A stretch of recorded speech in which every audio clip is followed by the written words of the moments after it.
Assalaamu calaykum. Waxaan ahay hooyo Soomaaliyeed magaceyguna waa Amran Xalane. Waxaan ahay hooyo dhiban oo gabadheedii ay ka maqan tahay. Waxaan iga maqan gabar yar oo aan qaangaarin. Xarun ay wax ka baranaysay ayaa waxaa ka kaxeeyay gabdho kale.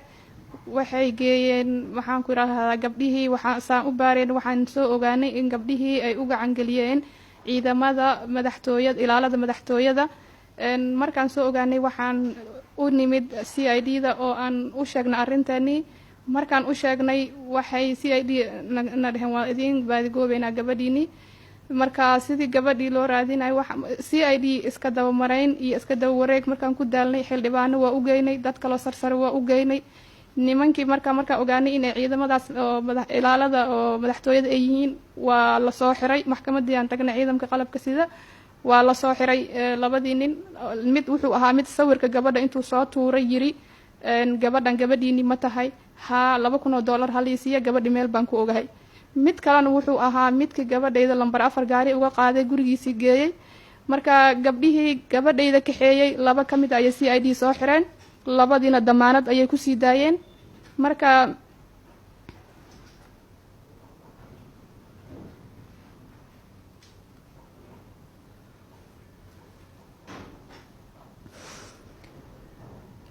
CID waxaa dhacday markaan yiri CID gabdhihii maxaa damaanad ugu sii dayseen xog ayaan ka helnay gabdhihii damaanad adagaan ku sii daynay gabadhaadiina waan ku raadinayna ay ku dhahan waxaa dhacday marka gabadhaydii waxayna tuseen CID message ay u soo dirtay gabdhihii ay sii daayeen gabar ka mid ah gabadheedii Ingiriis waxay ku soo qoraysaa heblaayo ninkii aad igu daba dartay inuu kufsado isku day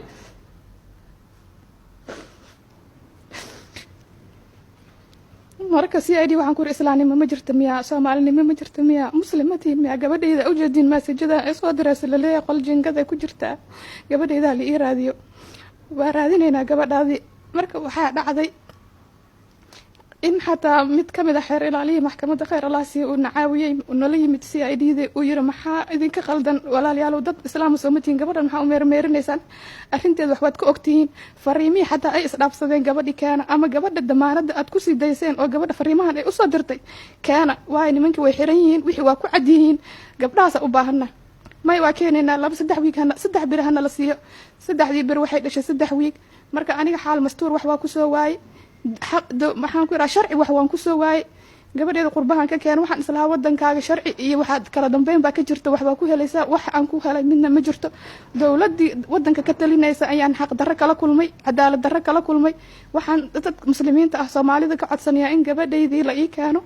khaasatan madaxweynaha farmaajo waxaan ka codsanayaa maadaama ciidamada madaxtooyada ay yihiin wax gabadheeda xoog ku haysta lacagna soo weydiinaya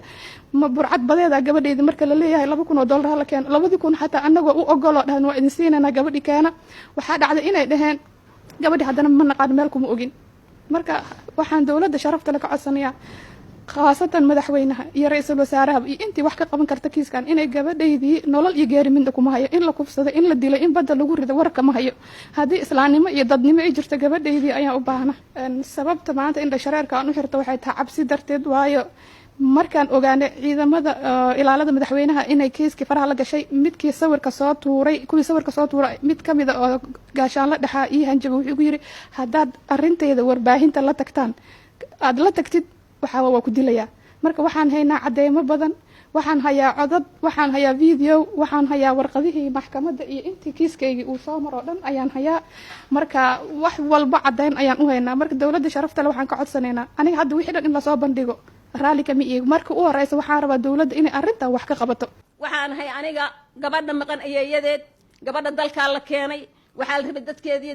dalkeeda iyo dhaqanka Soomaalida inay barato waxaa dhacday meel ay quraan ka baranaysa in gabadha ka wadeen in ay gabdhihii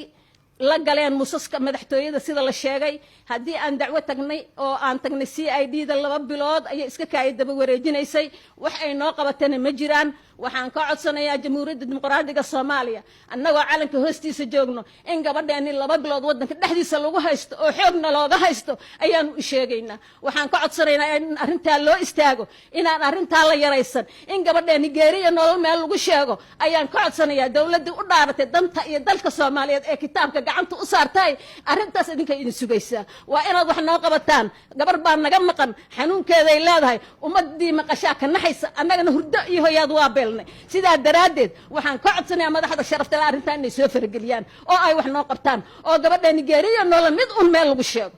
wabilahi